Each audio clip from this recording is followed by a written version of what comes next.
It is time for Movie Spotlight, and today we have a special edition of this segment. It is the end of 2018, so we have decided to do a bit of a wrap of the year in film. We're going to give out some awards, and there was actually a real scientific methodology to this. Apparently, we had our four wonderful critics come in and give us their votes, assess everything. We have categories: Best Korean Film, Best Korean Director, Best Korean Actor, and Best Korean Supporting Actor for 2018. And we have our two wonderful movie critics here in the studio to, keep us in suspense and kind of let us know who actually won all these awards.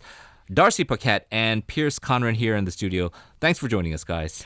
Great to be here. Pleasure to be here. So I guess we're going to first kind of get an overall view of what happened this year. First Pierce and then Darcy. How did you assess 2018 in the year of film? Well, I'd say from the perspective of the industry, the biggest takeaway we're seeing this year is that there was a record number of big budget films. Typically, a big budget movie is something that's considered with a 10 billion won budget, which is about $9 million US. And so we had loads of those this year. I think over a dozen. Am I right in saying that? It's like 15. Yeah, which is quite a bit more than usual.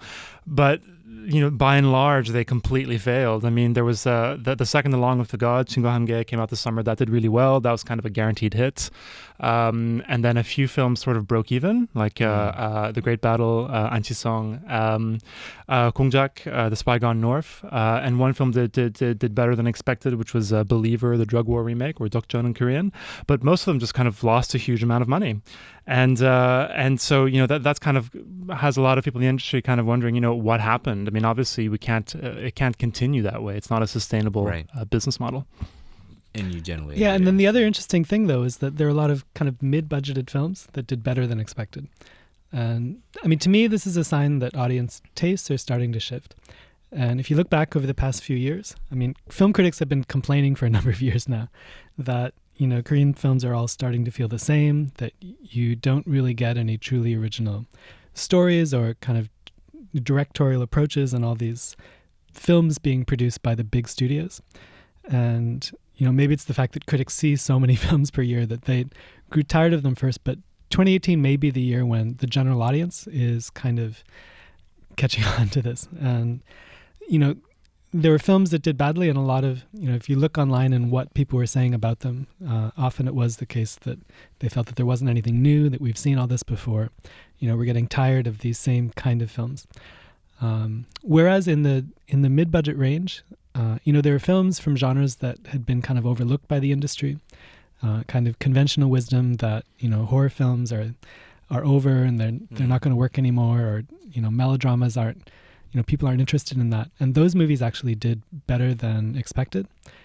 So it's going to be really interesting to see how the industry responds to this. I mean, clearly the audience seems to be sending a signal. Well, Darcy, one of the things that we appreciate when you come here for the Movie Spotlight segment is that you not only kind of critique the film for its artistic and technical merits, but you also kind of look at the industry as a whole and sort of how things are moving. I remember decades ago in the States, there was this complaint about in Hollywood how it was now run by these Ivy League MBAs, these bean counters who are just kind of very formulaic, and how they're kind of giving green lights to films. The financial struggles you guys talking about, you think that's also being reflected here in Korea and the actual movies?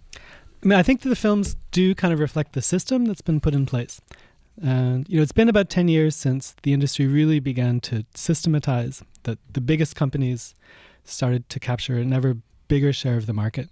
And whereas in the past, these big film companies used to just mostly finance and distribute the films, these days, the production is kind of taking place under their umbrella as well. Somebody recently explained to me the system for, deciding whether or not to invest in a film these days that is in place in a lot of these studios. And, it's not one person kind of giving the green light. They'll send out a script to 40 different people, and they'll ask them to grade the script from 1 to 5 with like 30 different categories. And so you end up with this huge number of scores, and then you average together all these hundreds of scores. And if it's over 3.7, then they finance the film. If it's 3.6 or under, then they pass on.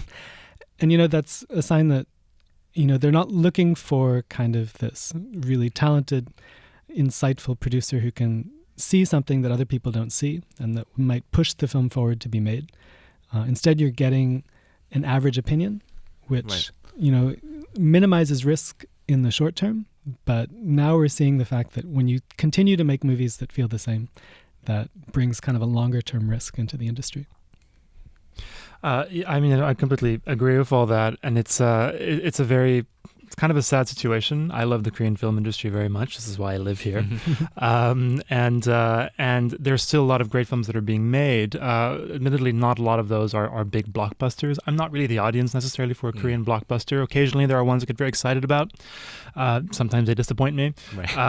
And this year, certainly with the blockbusters, it's been tricky. But there have been, as Darcy already mentioned, a lot of encouraging smaller films, films that are either kind of trying to reclaim genres that have been successful in the past, such as horror. We had Gonjiam, Haunted Asylum this year, or certainly romantic films, melodramas have kind of made a bit of a comeback. Films like Be With You or On Your Wedding Day. Yeah, I like that a lot. Yeah, really, really nice, cheaper films, still with stars in them and all that, and pretty familiar tropes, but just kind of well done and more modest.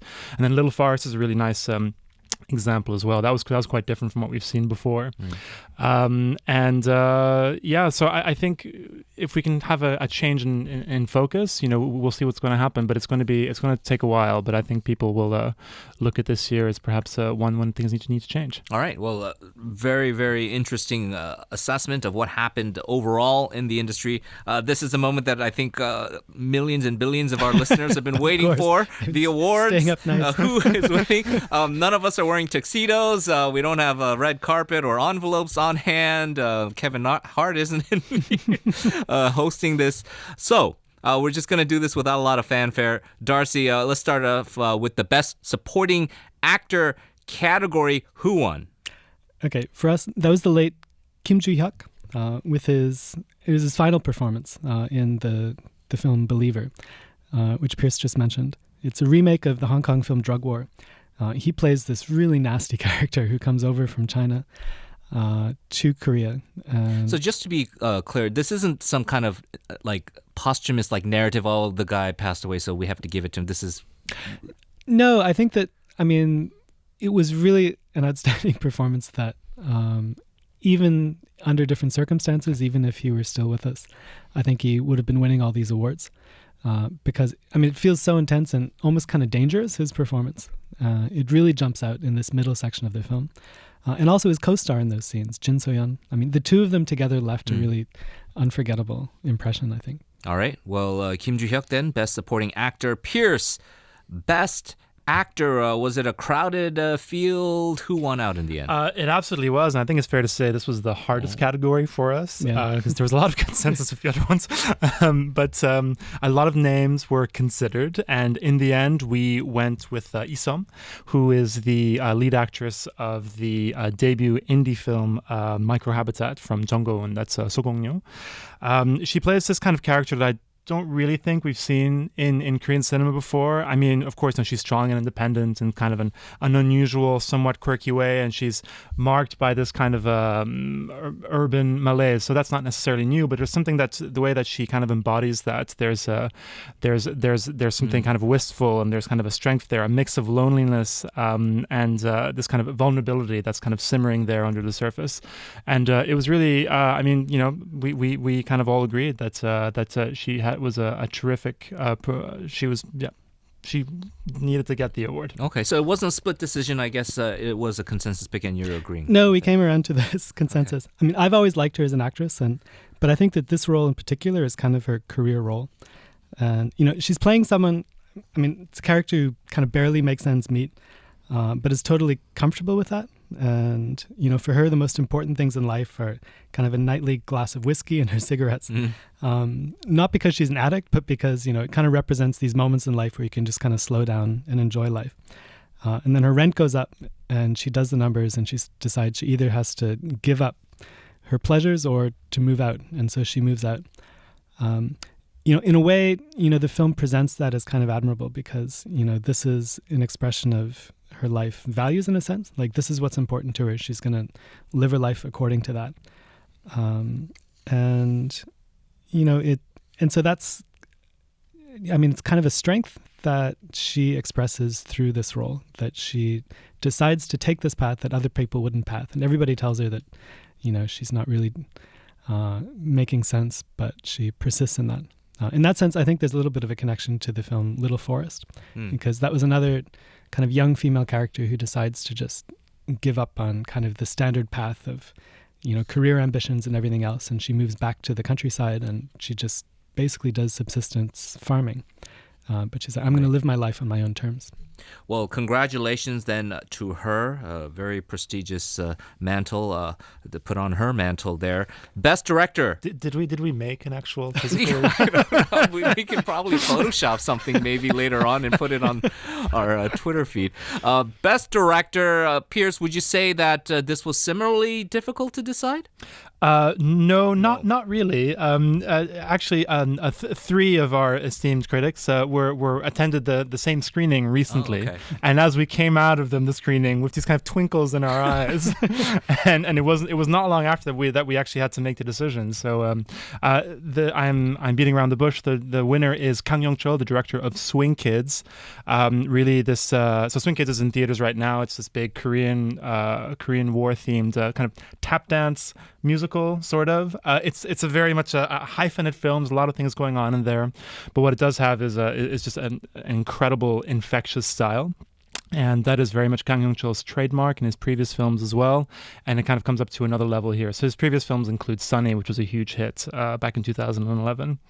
So it was a no-brainer, basically, just the feat that he pulled off in terms of doing. I mean, kind of. Usually when you give out Best Director awards, it's to kind of more serious films. This is true. Yeah. And, if you look at the trailer or something, this looks like a film that might connect with an audience, but which critics might not take very seriously. But actually, I mean, what he pulled off is so unexpected and amazing, I think. I was watching the film just stunned that he was making these scenes work, because you can easily imagine a lesser director, messing up these scenes and making it all feel very awkward. But the film has incredible energy. Is it ahead of its time here for the Korean market? Well, it's not doing very well at the box office, and I am a bit disappointed in that, because I think that if we do want to encourage more originality in big budget Korean filmmaking, I mean, this was the film that should have been supported. But maybe there's just something in the concept of the film and the way that it's presented. It has very high scores on Naver, like viewer ratings for those who've seen the film. But it looks like people are not lining up to buy tickets. I think if I may jump in there, because I kind of feel weirdly invested in this film's success, and I'm very disappointed it's not doing well. But I wonder if it was an issue of when they decided to schedule it. It's an incredibly crowded Christmas, so many films being released last week and this week. But this is kind of playing more like a musical, and musicals, tend to have to build over time. Take a Hollywood example, The Greatest Showman last year, I heard that which one. opened tiny, and then it went like a 20-time multiplier.